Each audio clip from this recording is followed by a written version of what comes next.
باللہ من الشیطان الرجیم بسم اللہ الرحمن الرحیم الحمد للہ رب العالمین وصلی اللہ علی محمد وآلہ الطیبین الطاہرین لا سیما بقیت اللہ فی الارضین وحجتہ علی الخلائق اجمعین اما بعد۔ جیسا کہ آپ کی خدمت میں عرض کیا تھا کہ ہمارے اس پروگرام کا عنوان ہے آؤ قرآن سیکھیں۔ میں نے انٹروڈکشن میں آپ کی خدمت میں عرض کیا، جو گزشتہ پروگرام تھا اس میں آپ کی خدمت میں عرض کیا کہ ہر مسلمان کے اوپر فرض ہے کہ وہ اللہ کی کتاب کو، قرآن مجید کو پڑھنا سیکھے۔ کم از کم فرض اس مقدار میں ہے، واجب اس مقدار میں ہے کہ جتنی مقدار میں وہ اپنے واجب فرائض اور نمازوں کو ادا کر سکے، لیکن اس کے علاوہ ایک مسلمان ہونے کی حیثیت سے گویا ہمارا اخلاقی دینی فریضہ اور گویا شرعی فریضہ وجوب کی حد تک نہ ہو، لیکن کم از کم ایک مسلمان ہونے کی حیثیت سے ہر شخص کے لیے ضروری ہے کہ قرآن مجید کی تلاوت اور قراءت سے وہ آشنا ہو، تاکہ وہ اس کو پڑھے، سمجھ سکے اور اس کی نورانیت اور اس کی معنویت سے اپنی زندگی کے تمام مراحل میں فیض حاصل کر سکے۔ یہ جو درس آپ کی خدمت میں پروگرام آپ کی خدمت میں پیش کیا جا رہا ہے، اس کا عنوان ہے آؤ قرآن سیکھیں۔ جیسا کہ میں نے عرض کیا کہ بہت آسان طریقہ ہے کہ جس میں کم از کم 5 نشستوں میں ایک انسان جو 5 سے بلکہ اور کم کر کے 3 نشستوں میں ایک انسان جو بالکل قرآن مجید کی تلاوت سے ناآشنا ہے، کچھ بیسک بہت آسان رموز ہیں، کچھ فارمولاز ہیں۔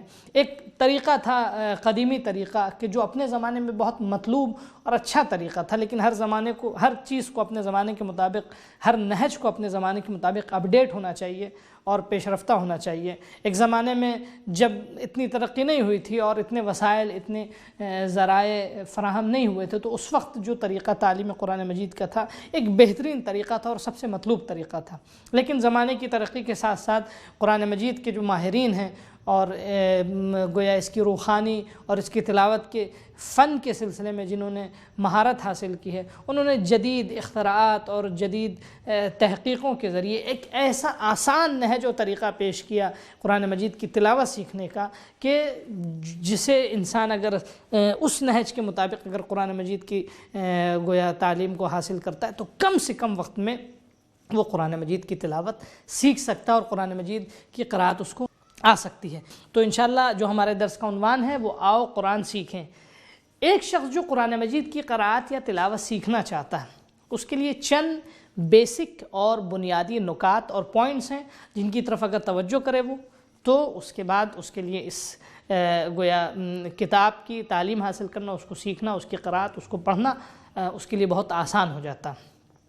سب سے پہلی چیز جس کی طرف البتہ میں نے ایک بات کی طرف اور توجہ دلائی تھی گزشتہ پروگرام میں، وہ یہ کہ وہ شخص کہ جو اس پیٹرن کے مطابق، اس نہج کے مطابق جو آپ کے سامنے پیش کیا جائے گا، اگر اس نہج کے مطابق قرآن مجید کی تلاوت سیکھنا چاہتا ہے تو اس کو سب سے زیادہ توجہ عربی کے حروف اور الفابیٹس پہ کرنی ہوگی۔ اگر ایک شخص الفابیٹ سے آشنا ہے، البتہ میں نے آپ کی خدمت درس کہ ہماری زبان جیسے اردو ہے، اردو میں اگر انسان حروف سے آشنا ہو جائے تو کلمات کو اور حروف کو ایک دوسرے سے ملانا بہت زیادہ سخت نہیں ہے، اور ایک لفظ تیار کرنا ان سے بہت زیادہ سخت نہیں ہوتا ہے، کیونکہ اردو ہماری زبان ہے۔ ہم اگر حروف کو ایک دوسرے سے ملانا سیکھ جائیں تو ہم ملا کر حروف سے آشنا ہو جائیں تو اس کے بعد انہیں ملا کر ہم کلمات اور الفاظ، ایسے کلمات جو روزمرہ کی زندگی میں استعمال ہوتے ہیں، ہم انہیں بیان کر سکتے ہیں، بیان کرنا ان کا آسان ہوگا۔ لیکن عربی میں ایسا نہیں، کیوں؟ کیونکہ عربی ہماری زبان نہیں ہے۔ لہٰذا ہمیں سب سے پہلے عربی کے حروف سے آشنا ہونا ضروری ہے، الفابیٹ سے آشنا ہونا ضروری ہے۔ اگر ہم الفابیٹ سے آشنا ہو جائیں گے تو اس کے بعد جو دوسرا مرحلہ ہوتا ہے وہ الفابیٹس کو کس طرح ایک دوسرے سے ملا کے ان کی آواز نکالی جائے، یہ ایک دوسرا مرحلہ ہوتا ہے۔ تو ہمیں ان 2 چیزوں کی طرف اگر ہم توجہ کر لیں تو قرآن مجید کی تلاوت ہمارے لیے سب سے آسان ہو جاتی ہے۔ سب سے پہلے چند نکات آپ کی خدمت پہ پیش کریں، نکات کی طرف خصوصی توجہ دیجیے گا، انشاءاللہ اس کے بعد ہماری بات آگے ہوگی۔ سب سے پہلے ہر زبان میں الفابیٹس ہوتے ہیں، عربی میں بھی الفابیٹس ہیں، حروف ہیں۔ عربی کے حروف کو، الفابیٹس کو کہا جاتا ہے حروف تہجی۔ ان کا نام جو ہے حروف تہجی یا حروف ہجا، حروف تہجی۔ عربی میں جو الفابیٹس ہیں ان کو کہتے ہیں حروف تہجی۔ اس کو نام کو ذہن میں رکھیے کہ عربی کے حروف کو کیا کہا جاتا ہے؟ حروف تہجی عربی حروف میں البتہ سہولت کے لیے، گرچہ یہ عربی کا درس ہے اور قرآن مجید کا درس ہے، لیکن سہولت کے لیے تاکہ ہمارے مخاطبین میں اضافہ ہو جائے، ہماری آڈینس میں، ٹارگٹ میں ہمارا اضافہ ہو جائے، کیونکہ بہت سے وہ لوگ ہیں کہ جو اردو الفاظ سے آشنا نہیں ہیں، لیکن یہ وہ زبان ہے مشترکہ زبان کہ اس سے اکثر لوگ آشنا ہیں، تو اس لیے صرف اس وجہ سے اس کو انگریزی حروف لیکن زبان اردو ہے اس طرح لکھ رہا ہوں تاکہ سب سمجھ سکیں۔ عربی حروف کو حروف تہجی کہتے ہیں۔ دوسری بات، دوسرا پوائنٹ جو سب سے امپورٹنٹ ہے، آپ کو اور ایک بات بتاتا چلوں، 10 سے 11 میکسیمم 12 نکات ہیں، اگر ان سے کوئی شخص آشنا ہو جائے ان نکات سے تو اس کے لیے پھر قرآن مجید کو پڑھنا کوئی سخت مرحلہ نہیں ہوگا۔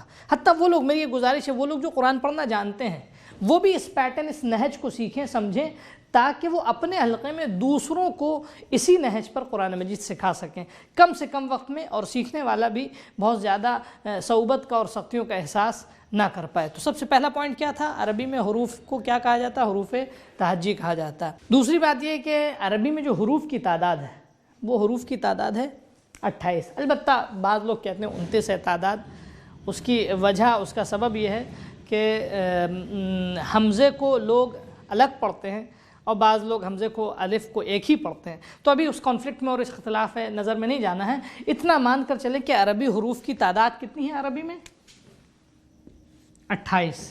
عربی میں عربی حروف کی تعداد اور الفابیٹس کی جو تعداد ہے وہ کتنی ہے؟ وہ 28 ہے۔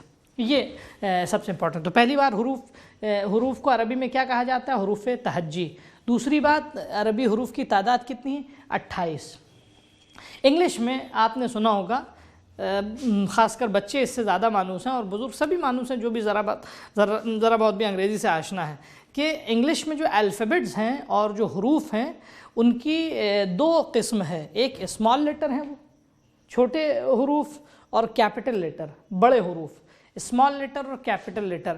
البتہ انگریزی میں مثال کے طور پہ فرض کیجئے اسمال لیٹر اور کیپٹل لیٹر اگر آپ لکھتے ہیں تو ان کے نقش و نگار میں بھی فرق ہوتا ہے۔ اگزامپل، انگلش میں یہ کیپٹل لیٹر اے ہے، بڑا اے، اس کو جب آپ اسمال لیٹر میں لکھیں گے تو یہ اسمال لیٹر ہوگا، چھوٹا اے ہوگا، تو دونوں کی شکل میں بھی فرق ہے۔ عربی میں بھی اسی طرح 2 طرح کے حروف پائے جاتے ہیں، کیپٹل لیٹر اور اسمال لیٹر۔ ان کی مثالیں آپ کی خدمت میں پیش کروں گا، اس کو ذہن میں ابھی آپ رکھیے گا۔ البتہ یقیناً عربی کے حروف جو ہیں وہ 2 طرح کے نہیں ہیں، وہ ایک ہی ہیں، لیکن ان کے لکھنے کے انداز میں فرق کے سبب اس کو ایکسپلین کرنے کے لیے اور صرف ذہن نشین کرنے کے لیے ان کو 2 حصوں میں بانٹا گیا ہے، کیونکہ جب عربی کے حروف ملا کر لکھے جاتے ہیں تو ان کی شکل کچھ اور ہوتی ہے، اور جب الگ الگ لکھتے ہیں تو ان کی شکل کچھ اور ہوتی ہے۔ تو اس چیز کو مد نظر رکھتے ہوئے، اس چیز کو ایکسپلین کرنے کے لیے اور آسان بنانے کے لیے علماء نے اور ماہرین نے یہ کوشش کی تاکہ جو عصری زبان، جو مانوس زبان ہے اور جو مانوس گویا تعبیر ہے اس سلسلے میں، اس تعبیر میں آپ کی خدمت میں پیش کیا جائے تاکہ سیکھنا آسان ہو۔ تو اپنے ذہن میں رکھیے گا اس کو کہ اسمال لیٹر چھوٹے حروف اور کیپٹل لیٹر عربی میں جس طرح انگلش میں پایا جاتا ہے، عربی میں بھی اسی طرح ہے، چھوٹے اور اسمال لیٹر اور کیپٹل لیٹر۔ تیسری چیز، عربی کے حروف کی 2 قسم ہیں، ایک اسمال لیٹر اور ایک کیپٹل لیٹر۔ چوتھی چیز جو سب سے امپورٹنٹ وہ یہ کہ عربی حروف میں 2 بیسک بنیادی چیزیں پائی جاتی ہیں، ایک عربی حروف کا نام اور دوسرے عربی حروف کی آواز، نام اور آواز۔ مثال کے طور پہ ایگزامپل آپ کی خدمت میں دیتا ہوں کہ جیسے انگلش میں ہے، یہ ورڈ میں لکھتا ہوں، یہ لیٹر دیکھیے بی،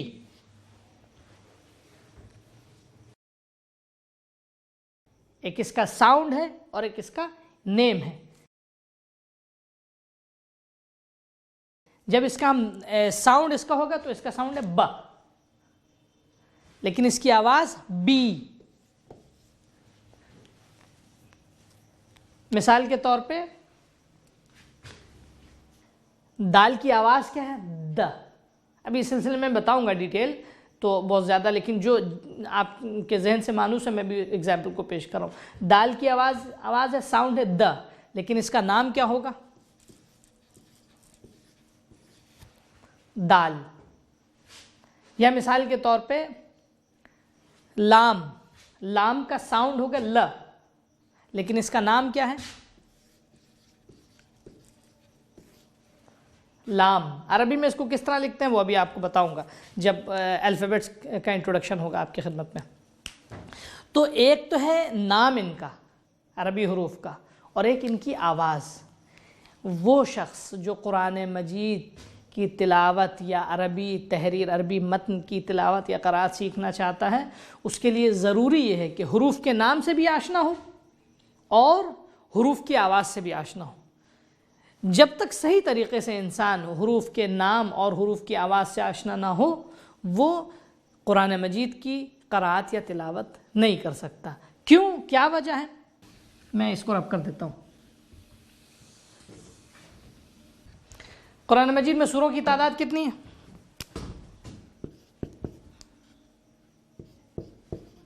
114. قرآن مجید میں سوروں کی تعداد کتنی؟ 114. 114 سوریں. 114 سورے، ان میں جو آیات ہیں ان کی تلاوت کے لیے ہم کتنے لیٹرز کو یوز کرتے ہیں؟ 28 یا 29، جو میں نے ابھی آپ کی خدمت میں پیش کیا، آپ کو بتایا کہ عربی حروف کی تعداد 28 بھی ہے، بعض لوگ 29 بھی کہتے ہیں. اس کی وجہ کیا وہ آپ کو ایکسپلین کریں گے ڈیٹیل سے بعد میں. تو 114 سوروں کی جب ہم تلاوت کرتے ہیں، ان سوروں کے آیات کی، تو ہم ان حروف کا سہارا لیتے ہیں. قرآن مجید میں 114 سوروں میں 29 سورے ایسے ہیں، 29 سورے قرآن مجید میں ایسے ہیں کہ جن کی ابتدا میں بلکہ فرسٹ آیت یا بعض میں 2 آیتیں ایسی ہیں، پہلی اور دوسری یا اکثر میں پہلی آیت ایسی ہے کہ جن کی تلاوت کے لیے ہمیں حروف کے نام سے آشنا ہونا ضروری ہے. اگر ہم حروف کے نام سے آشنا نہیں ہیں تو ہم ان لفظوں کے، قرآن مجید کے ان لفظوں کی ہم تلاوت نہیں کر سکتے، ان کو ہم نہیں پڑھ سکتے، ان کی ہم قرأت نہیں کر سکتے، کیونکہ وہ اپنے آواز سے نہیں پڑھے جاتے ہیں حروف، وہ حروف اپنے نام سے پڑھے جاتے ہیں. اگزامپل آپ کی خدمت پیش کریں، جو ہم لوگ ہر لمحہ ہماری زبان پہ رہتا، اور اکثر ایک مومن اور ایک مسلمان کی پہچان یہ ہے کہ وہ اپنے ہر کام کا آغاز جو اس لفظ کے ساتھ کرتا ہے، وہ کیا ہے؟ بسم اللہ الرحمن الرحیم.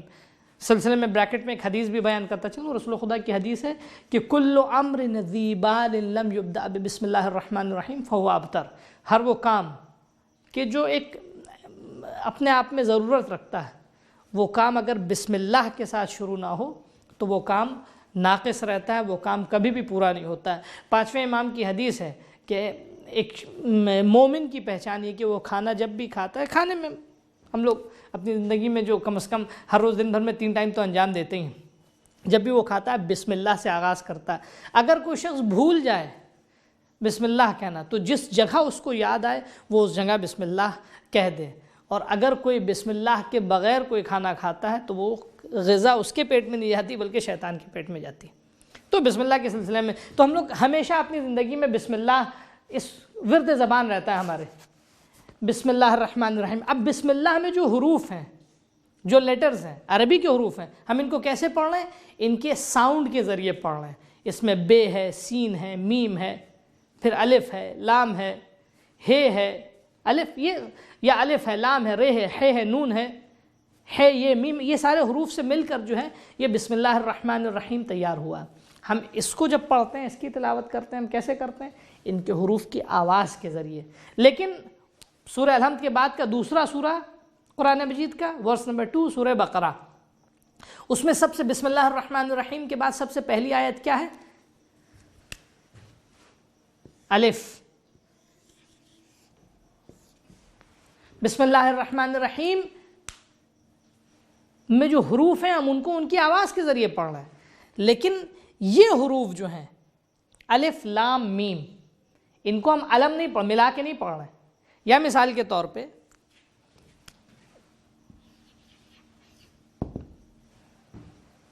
سورہ یاسین کہ جو بہت مانوس سورہ ہے، اکثر ہم لوگ اس کی تلاوت کرتے ہیں، اس میں بھی ہم اس کو یاس نہیں پڑھ رہے ہیں، یس نہیں پڑھ رہے ہیں، اس کو کیا پڑھ رہے ہیں؟ یاسین۔ یا مثال کے طور پہ سورہ طٰہٰ، طٰہٰ، اس کو بھی ہم کیسے پڑھ رہے ہیں؟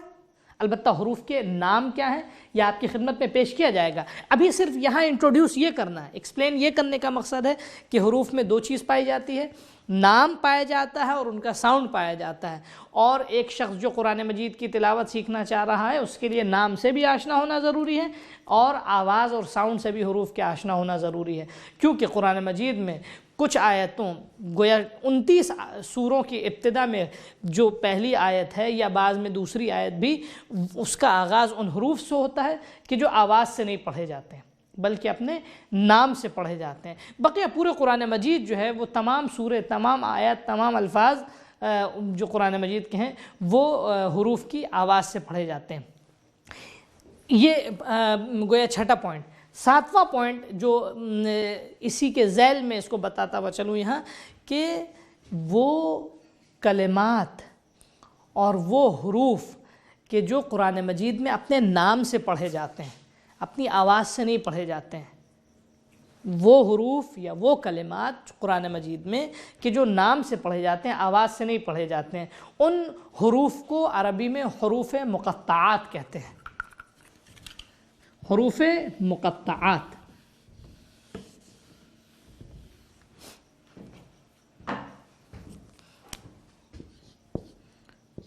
وہ حروف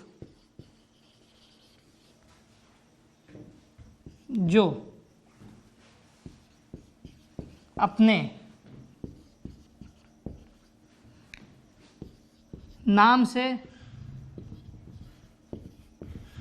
پڑھے جاتے ہیں، عربی میں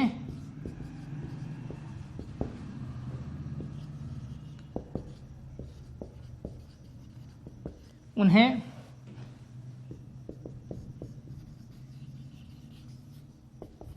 حروف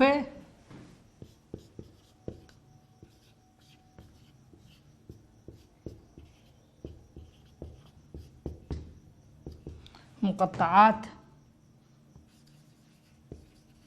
کہا جاتا ہے۔ حروف مقطعات یہ وہ حروف ہیں کہ جو اپنے نام سے پڑھے جاتے ہیں، اپنی آواز سے نہیں پڑھے جاتے ہیں، جو جن کی ایگزامپل، جن کی مثال ایک الف لام میم، یا سین، طا ہا، الف لام میم را، ہا میم، یہ وہ حروف ہیں جن کو حروف مقطعات کہا جاتا ہے۔ اس کے بعد جو ساتواں پوائنٹ ہے، آٹھواں پوائنٹ ہے، اس کے بعد کا پوائنٹ جس سے جو اس سلسلے میں قرآن مجید کی قرأت کو، تلاوت کو سیکھنے کے لیے جس سے آشنا ہونا ضروری، وہ یہ کہ